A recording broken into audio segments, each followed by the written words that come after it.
They go into fourth hour overdrive. He was in the middle of a major press conference of some type, being harried by reporters. He was going to speak tonight until the shooting happened. I have the Army, it was leaked by WikiLeaks manual where they teach Army captains how to stage shootings. Operation Northwoods, how to shoot U.S. citizens and blame it on Cuban nationals to go to war with Cuba. I'm telling you, this thing stinks to high heaven, but I'm not getting off into that. And I'm just amazed by our guests. This is a short segment, long segment coming up. Alex Abella, he has written the Bombshell book. I've read several chapters online, but I haven't gotten it yet. I'm going to read it. But just everything he's talking about jives with my research. But he was the only... Alex, before we get into systems analysis and all of this and the world government, how did you get in? Tommy Pilata told me some of the story. Well, the story was that, I just finished doing my previous book.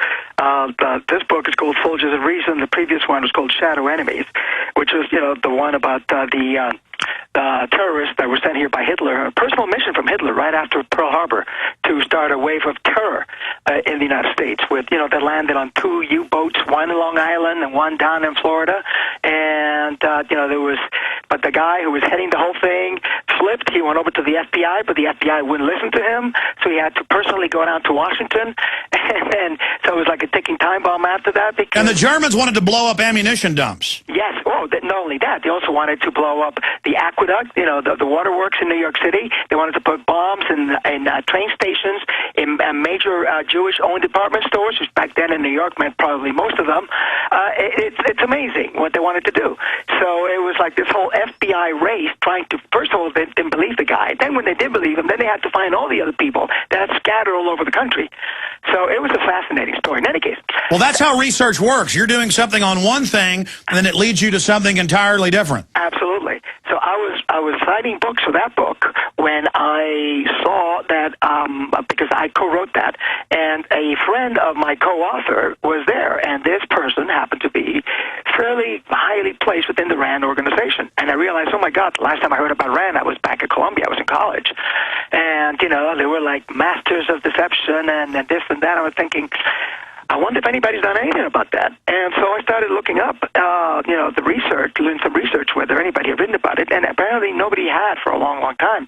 And I approached them, and much to my surprise, they said, yes, we'll do it. And at the time, they told me this was either the smartest or the dumbest move we have ever made.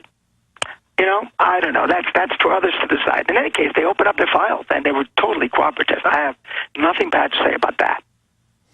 However, I do think that they expected a different perspective. I laid down the facts just as they are, but I think that they expected me to come to different conclusions. So you literally got a first-class ticket on that express elevator down the rabbit hole. That's right. Very good. Very well put. That's exactly how I felt, because the times you read these things and you go, how could this be true? How could they be? It's like... some of the plans that were gestated over there at RAND were even like 50 years later, you read them and you say, how could anybody ever think of anything like this? Not only, obviously, control the population, but when you talk about nuclear destruction, about nuclear holocaust, how we can survive even if 50 million people die because all of them will be dead, but yet we'll be surviving. And I'm thinking, this is like insane.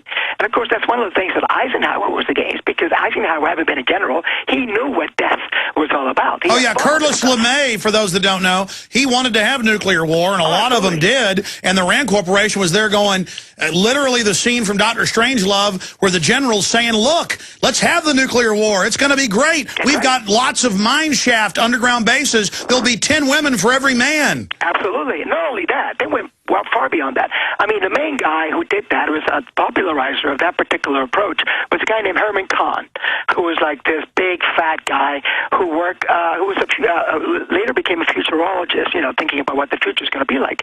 But at the time, he was a physicist who had been hanging out with all these different people at RAND who had developed all these different concepts, and he just decided to give lectures on this. And when people first heard this, like in the 1950s, early 60s, and I was a kid at the time, I vaguely remember all this, people were throwing up when they heard these things. And, it was mass murder, basically, is what we're talking about.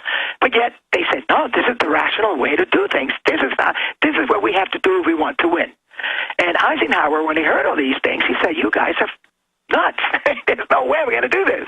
And that's why he cut down the Pentagon budget. And at that same time, Lemnitzer, the head of the Joint Chiefs, came to him with Operation Northwoods that my intel shows was Rand-influenced and said, let's stage terror attacks, sir.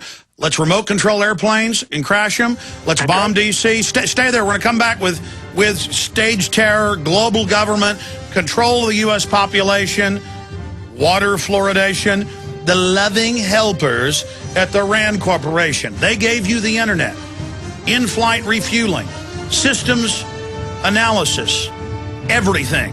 You like living in the New World Order? You can thank the Rand Corporation. We'll be right back with our amazing guest to tell you how to get his book.